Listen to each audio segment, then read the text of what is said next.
बिस्मिल्लाहिर्रहमानिर्रहीम। अस्सलाम वालेकुम डियर स्टूडेंट्स, मेरा नाम है डॉक्टर वजीहा और अपने YouTube channel learn maths with fun में आपको खुशामदीद कहती हूँ। स्टूडेंट, आज हम एक्सरसाइज 3.2 का क्वेश्चन नंबर 1 स्टार्ट करने लगे हैं। क्वेश्चन नंबर 1 पढ़ते हैं। कंसीडर द यूनिवर्सल सेट हमें गिवन है कि x is a multiple of 2। x जो है हमारे पास यानी सेट में कैसे एलिमेंट्स होंगे जो कि 2 के मल्टीपल्स होंगे और 0 सेट में शामिल नहीं है। देखिए आगे हमें गिवन है कि x कहाँ से वैल्यू ले सकता है। x 0 से ग्रेटर वैल्यू लेगा और 30 तक ये वैल्यू जाएगी। ठीक है, तो हम सबसे पहले जो है अपने इन सेट्स को लिखेंगे कि इसको टेबुलर फॉर्म में कैसे लिखते हैं, क्योंकि हमारे पास क्वेश्चन नंबर 1 में क्या है, list of elements set A and set be in tabular form. ठीक है, तो सबको पहले तो हम टेबुलर फॉर्म में लिखते हैं। सबसे पहले तो मैं यूनिवर्सल सेट को लिखने लगी हूँ। यूनिवर्सल सेट में 2 के मल्टीपल्स शामिल होंगे। ठीक है, तो हम सबसे पहले तो 2 के मल्टीपल्स इसमें डाल देते हैं। 2 के मल्टीपल्स हमारे पास जो कि 0 से ग्रेटर होंगे, तो इसका मतलब है यहाँ पे सबसे पहले हमारे पास 2 आएगा, 2 का मल्टीपल, फिर उसके बाद 4, 6, 8, इस तरह से हमारे पास 2 के मल्टीपल्स चलते जाएंगे। तो हमारे पास लास्ट में जो एंड इसका डिजिट है वो हमारे पास होगा 30।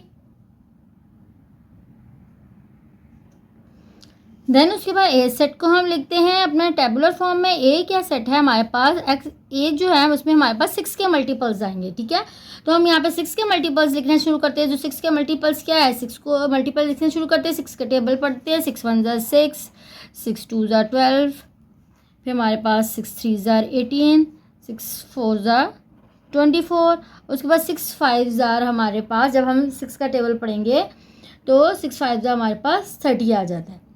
अच्छा स्टूडेंट्स, यहाँ पे आप देखें हमने अपने 6 के मल्टीपल्स वहाँ तक लिखने हैं। देखिए यूनिवर्सल सेट है ना हमारे पास, यानी यूनिवर्सल सेट कौन सा होता है, सबसे ग्रेटर सेट। इसका मतलब है हमारे पास 6 के मल्टीपल 30 से आगे भी जा सकते हैं, लेकिन हमारे पास क्योंकि यूनिवर्सल सेट ग्रेटर सेट होता है तो बाकी सेट उससे लेस तो हो सकते हैं, उससे ग्रेटर नहीं हो सकते। ठीक है, तो इसका मतलब है कि लास्ट वैल्यू हम 30 से आगे इसकी वैल्यू सेट में नहीं लिख सकते हैं। इसके बाद आप सेट बी की तरफ मूव करते हैं। सेट बी में हमारे पास क्या है, हमने इसमें 8 के मल्टीपल्स लिखने हैं, तो यानी 8 का टेबल पढ़ना शुरू करते हैं। तो हमने 30 तक लिख सकते हैं या 30 से छोटी वैल्यू लिख सकते हैं, 30 से ग्रेटर वैल्यू हम इस पर नहीं लिख सकते। ठीक है, तो 8 का टेबल पढ़ते हैं। 8 1 ज़ा 8, 8 2 ज़ा 16, 8 3 ज़ा 24। ठीक है, 8 4 ज़ा 32 आएगा, जो कि हमारे पास 30 से ग्रेटर होगा। इसका मतलब है वो इस सेट में शामिल नहीं होगा, तो हम बी सेट को यहाँ पर ही स्टॉप कर देंगे। अच्छा, उसके बाद हमने फाइंड क्या करना है, ये तो हमारे पास फर्स्ट पार्ट था कि हमने तमाम सेट्स की जो है टेबुलर फॉर्म में लिख देना था। उसके बाद जिसका सेकंड पार्ट हमारे पास है कि हमने इसको फाइंड करना है ए और बी का इंटरसेक्शन। ठीक है, इंटरसेक्शन में क्या होता है, हमारे पास दोनों सेट्स के जो कॉमन एलिमेंट्स आते हैं वो आ जाते हैं। तो मैं जब ए और बी का इंटरसेक्शन फाइंड करती हूँ, ए मेरे पास है 6 12 18 24 30, इंटरसेक्शन मैंने लेना है बी के साथ 8 16 और 24। अब देख सकते हैं आप इन दोनों सेट्स में क्या कॉमन एलिमेंट है। इसमें हमारे पास 24 जो है वो दोनों सेट्स में क्योंकि आ रहा है, इसलिए इसके इंटरसेक्शन में भी 24 हमारे पास आ जाएगा। इसका थर्ड पार्ट हमारे पास क्या है, इसका थर्ड पार्ट है हमारे पास draw a Venn diagram. Venn diagram draw करनी है। ये जो हमने ऊपर पार्ट फाइंड किया है इसकी हमने वेन डायग्राम ड्रॉ करनी है।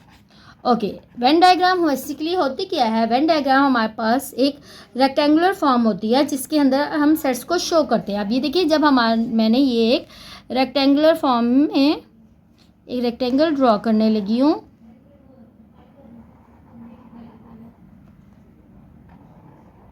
अब ये हमारे पास होता है यूनिवर्सल सेट को हम रेक्टेंगल से शो करते हैं। तो यहाँ पे इस सेट के अंदर ये पूरा जो है हमारे पास यूनिवर्सल सेट को शो कर रहा है। यूनिवर्सल सेट से जो हमारे पास जितने छोटे सेट है अपने क्वेश्चन में ए और बी जो 2 सेट गिवन है, हमने उसको इसके अंदर ड्रॉ कर लेना होता है। और उनकी शेप कैसी होती है, हमारे पास सर्कल की फॉर्म में होते हैं ए बी और बी बी। अब यहाँ पे अगर मैं कहती हूँ ये मेरे पास सेट है ए, ये मेरे पास है सेट बी। ठीक है, तो ये वाला जो पोर्शन होता है जो एक दूसरे के ऊपर आ रहा है उसको ओवरलैपिंग जिसका मतलब होता है, यानी इसमें वो नंबर्स लिखे जाते हैं जो दोनों सेट्स में कॉमन आते हैं। अभी हमने देखिए लिखा, अभी जब हम वेन डायग्राम बना रहे हैं तो ऑन द होल जस्ट मैंने वेन डायग्राम में ये शो करना है कि इसमें ए सेट कहाँ बिलोंग कर रहा है, इसमें बी सेट कहाँ पे बिलोंग कर रहा है और जो कॉमन एलिमेंट है वो कहाँ पे आ रहे हैं। अब देखिए सबसे पहले मैं ए सेट लिखती हूँ। ए सेट के मेरे पास एलिमेंट थे 6 था, 12, 18 और 30। अब जो 24 एक एलिमेंट इसमें रह गया था वो मैंने यहाँ पे लिख दिया मिड वाले पोर्शन में। क्यों लिख दिया? क्योंकि ये वो पोर्शन होता है जिसमें ए और बी सेट के दोनों के कॉमन एलिमेंट्स होते हैं। तो भी हमने पीछे आंसर निकाला था कि इनके कॉमन एलिमेंट 24 है, तो जो कॉमन एलिमेंट था वो मैंने यहाँ मिड वाले पोर्शन में लिख लिया। अब ये बी का सेट है, कॉमन एलिमेंट्स के अलावा जो बी के एलिमेंट्स रह गए हैं जो कि हमारे पास थे 8 और 16, वो यहाँ पे हमारे पास आ जाएंगे। अच्छा, अब ये तो हो गया मेरे पास A set complete, B set complete. अब ए और बी सेट कंप्लीट होने के बाद जो बाकी एलिमेंट्स हमारे पास बच जाएंगे जो ना ही ए सेट में है ना ही बी सेट में लेकिन यू सेट में तो मौजूद है, उसको हम यहाँ पे ये जो सर्कल्स जो हम शो कर रहे हैं सबसेट्स को, इसके बाद जो रेक्टेंगुलर फॉर्म जगह रह गया वहाँ पे हम लिख देते हैं।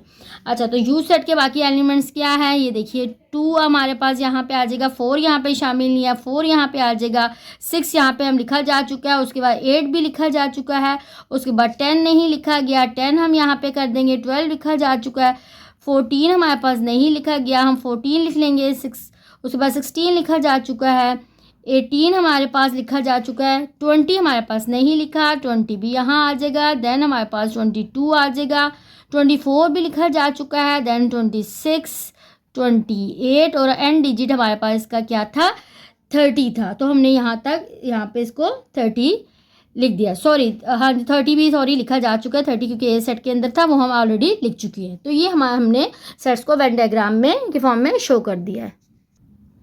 ओके स्टूडेंट, क्वेश्चन नंबर 2 पढ़ते हैं। देखिए क्वेश्चन नंबर 2 में हमें यूनिवर्सल सेट गिवन है। यूनिवर्सल सेट में क्या है कि हमने सेट ऑफ इंटीजर्स लेने हैं और सेट ऑफ इंटीजर्स कहाँ से स्टार्ट होंगे, 0 से ग्रेटर लेने हैं और 150 तक हमने जाना है, 150 इसमें शामिल है। ठीक है, इसके बाद हमारे पास जी कौन सा सेट है, जी सेट में हमारे पास 2 की पावर m यानी 2 की पावर में जो एलिमेंट्स होंगे उनका जो रिजल्ट आएगा वो हमने लिखना है। इसमें 2 की पावर m कहाँ से स्टार्ट हो रहा है, 0 से, यानी पहले हमने 2 की पावर 0 डालनी है जो कि हमें 1 आंसर देगा। तो हमें वहाँ से स्टार्ट होना है, 2 की पावर 12 तक जो हमारे पास आंसर आएंगे वो हमारे पास जी सेट में शामिल होंगे। इसके अलावा एच हमारे पास कौन सा सेट है, x sir x is a square. हमने एच सेट में वो एलिमेंट्स लेने हैं जो कि स्क्वायर बनाते हों आप, और ये आपने याद रखना है कि 150 से हम ग्रेटर वैल्यू सेट में नहीं ले सकते। ठीक है, तो सबसे पहले हमारे पास क्वेश्चन क्या है, list all element of G and H in tabular form. तो जी और एच सेट को हम सबसे पहले टेबुलर फॉर्म में शो करते हैं। अच्छा, तो सबसे पहले हम जी सेट क्या है, हमने जी सेट हमारे पास 2 की पावर m है, यानी हमने m की सबसे पहली वैल्यू लेनी है 0, 2 की पावर 0 जो कि मुझे आंसर देता है 1, 2 की पावर 1 जो कि आंसर मुझे 2 देगा, फिर 2 की पावर 3 आंसर 4 देगा, फिर इसी तरह हमने 2 की पावर्स लेती जानी है, हमें इस तरह रिजल्ट्स मिलते जाएंगे। और उसके बाद हमारे पास हमने कहाँ तक इसको लेके जाना है, जब तक हमारे पास वैल्यू 12 तक नहीं आ जाती हैं। अच्छा, ये देखिए मैंने अब यहाँ पे अगली वैल्यू जो मैंने लिखी वो मेरे पास आई 128। ओके, अब यहाँ देखिए अगर मैं नेक्स्ट वैल्यू डालती हूँ, ये देखिए मैंने 2 की पावर 0 डाली, 0 1 2 3 4 5 6 7, 2 की पावर 7 डाली, लेकिन जब मैं 2 की पावर 8 डालती हूँ यहाँ पे तो मेरे पास वैल्यू 150 से ग्रेटर आ जाती है, जबकि मेरे पास यूनिवर्सल सेट ये कहता है कि 150 से हम ग्रेटर वैल्यू नहीं ले सकते क्योंकि जी सेट यूनिवर्सल से स्मॉलर सेट होता है, इसी सेट के बीच में से हमने इसके एलिमेंट लेने होते हैं। इट्स मीन कि हम 12 तक इस सेट को नहीं लेके जा सकते हैं। तो हमारे पास 2 की पावर 7 पे ही जाके 2 की पावर 8 पे जाके ये वैल्यू हमारी यहाँ पे स्टॉप कर देंगे, क्योंकि इससे बड़ी जो हमारे पास हम ग्रेटर अगर वैल्यू हम लेते हैं तो वो हमें 150 से आगे आंसर दे देती है। ठीक है, उसके बाद एच हमने सेट बनाना है। एच सेट में कौन से एलिमेंट्स है जो कि स्क्वायर बना रहे हो। ठीक है, तो सारे वो एलिमेंट्स लिखने हैं जो कि स्क्वायर बनाते हो लेकिन 150 से लेस होने चाहिए। 1 का स्क्वायर 1 होता है, 2 का स्क्वायर 4, इसी तरह 3 का स्क्वायर 9, इसी तरह 4 का स्क्वायर 16, देन 25, 36, 49, 64 हमारे पास आ जाता है, फिर 81, 100, फिर 11 का स्क्वायर 121, 12 का स्क्वायर 144। आगे जब हम 13 का स्क्वायर लेते हैं तो 169 वैल्यू आ जाती है जो कि 150 से ग्रेटर है। तो वो वैल्यू इस सेट में नहीं आ सकती है। तो इसका मतलब है हमारा सेट यहाँ पर ही जाके क्लोज हो गया है। अच्छा, तो सबसे पहले अब ये हमने टेबुलर फॉर्म में लिख दिया। अब हमने इसके सेकंड पार्ट में क्या फाइंड करना है? सेकंड पार्ट में हमने जी यूनियन एच, यानी ये जो दोनों सेट हमने फाइंड किए हैं इनका हमने यूनियन फाइंड कर लेना है। तो इसके यूनियन में क्या होगा? हमारे पास जी यूनियन एच। सबसे पहले हमने क्या करना है? हमने जी का सेट लिखा 1 2 4 8 16 32 64 और 128। यूनियन लेना है एच के सेट के साथ 1 4 9 16 अप टू सोनी। ये सेट कहाँ तक जा रहा है? 144 तक। अब आपको पता है यूनियन का क्या मतलब होता है कि दोनों सेट्स को कंबाइन करके लिख देना है, यानी हमारे पास जी सेट और एच सेट सब दोनों सेट्स के एलिमेंट इसमें शामिल हो जाते हैं। तो हमारे पास यूनियन का इसका आंसर क्या आएगा?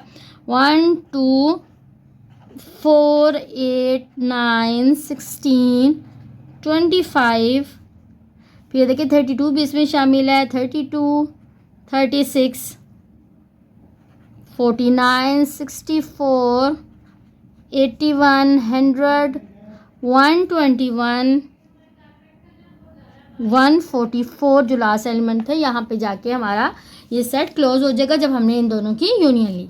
अच्छा ओके, उससे नेक्स्ट पार्ट में हमारे पास क्या है? हमने इन दोनों का अब इसी तरह जैसे हमने यूनियन लिया था, अब हमने जी और एच का ले लेना है इंटरसेक्शन नेक्स्ट पार्ट में। इसी तरह मैंने जी और सेट दोबारा लिखे।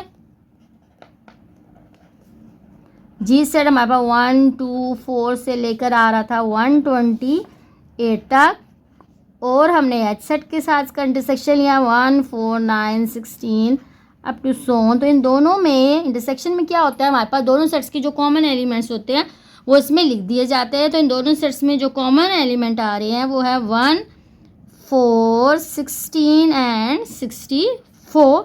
तो ये हमारे पास जी इंटरसेक्शन एच का आंसर आ गया है। ओके स्टूडेंट, क्वेश्चन नंबर 3 पढ़ते हैं। क्वेश्चन नंबर 3 में हमारे पास क्या गिवन है? Consider the set. सबसे पहले हमने एक पी सेट हमें गिवन है। पी कैसे सेट होगा? प्राइम नंबर का सेट होगा और 0 से ग्रेटर होगा और 20 तक ये सेट जाएगा। तो सबसे पहले मैं पी सेट को लिखती हूँ अपने टेबुलर फॉर्म में। तो ये हमारे पास प्राइम नंबर हमें पता है कि 2 से स्टार्ट होते हैं, तो ये हमारे पास 2 पहले सबसे पहले हमारे पास प्राइम नंबर आ जाएगा। उसके बाद 3 प्राइम नंबर होता है, 5 7 11 होता है, देन 13 17 19। देखिए हम 20 से ग्रेटर वैल्यू नहीं ले सकते हैं, तो इसलिए 19 पे जाके हमारा ये सेट स्टॉप हो गया। देन उसके बाद हमने क्यू सेट बनाना है। क्यू सेट में वो एलिमेंट लिखने हैं जो कि 210 के डिवाइज़र हैं, ठीक है, जो कि 210 को कम्प्लीटली डिवाइड करते हैं। और इसमें भी कहाँ से हमने एलिमेंट है हमने लेनी है 0 से ग्रेटर और 20 तक हमने एलिमेंट्स लेके जाने हैं, ठीक है। तो 210 को कौन कौन से नंबर डिवाइड करते हैं? एक तो 1 इटसेल्फ हर नंबर को डिवाइड करता है, तो सबसे पहले 1 आ जाएगा। ये देखिए 210 एक इवन नंबर है, इट्स मीन के इसको 2 भी डिवाइड करता है, 3 भी डिवाइड करता है, 5 डिवाइड करता है, 6 डिवाइड करता है, 7 डिवाइड कर देता है, इसको 10 करता है, 14 करता है और 15 करता है। उसके बाद हमारे पास 20 से लेस और कोई भी नंबर नहीं है, या 20 इटसेल्फ भी 210 को डिवाइड नहीं करता। तो ये हमारे पास सेट यहाँ पे जाके क्लोज हो गया। अच्छा, तो इसका हमने सबसे पहले तो हमने इनको सारे सेट्स को अपने टेबुलर फॉर्म में लिख दिया है। तो अब सबसे पहले हमने इसमें क्या फाइंड करना है? सबसे पहले हमने इस पार्ट में फाइंड करना है पी और क्यू सेट, दोनों सेट्स का इंटरसेक्शन हमने लेना है हमने। तो हमारे पास पी सेट और क्यू सेट मैंने लिखे। पी सेट मेरे पास है 2 3 5 से लेकर मेरे पास सेट जा रहा है 19 था, इसका इंटरसेक्शन मैंने लेना है क्यू से 1 2 3, ये सेट जा रहा है हमारे पास 15। इस सेट में जो कॉमन एलिमेंट्स होंगे वो होंगे 2 3 5 और 7। तो ये हमारे पास पी इंटरसेक्शन क्यू का आंसर आ गया, ठीक है स्टूडेंट्स। उसके बाद अब हमने क्या करना है? उसके बाद हमने यहाँ पे पी और क्यू का यूनियन लेना है। दोनों सेट्स का हमने यूनियन लेना है तो हम यहाँ पे इसके यूनियन लेना स्टार्ट करते हैं। P यूनियन Q, तो सबसे पहले मैंने P का सेट लिखा 2 3 से लेकर ये सेट जा रहा है 19 तक। यूनियन इसका हमने लेना है Q के साथ। Q हमारे पास 1 से स्टार्ट होके जा रहा है 15 तक। अब यूनियन में क्या होता है, दोनों सेट्स के कंबाइन एलिमेंट्स शामिल होते हैं, तो इन दोनों का जब मैं यूनियन लूँगी तो मुझे एलिमेंट मिल जाएंगे 1 2 3 5 6 7 10 11 13 14 15 17 और 19। ठीक है स्टूडेंट्स, ये हमारे पास के दोनों पार्ट्स कंप्लीट हो चुके हैं क्वेश्चन नंबर 3 के।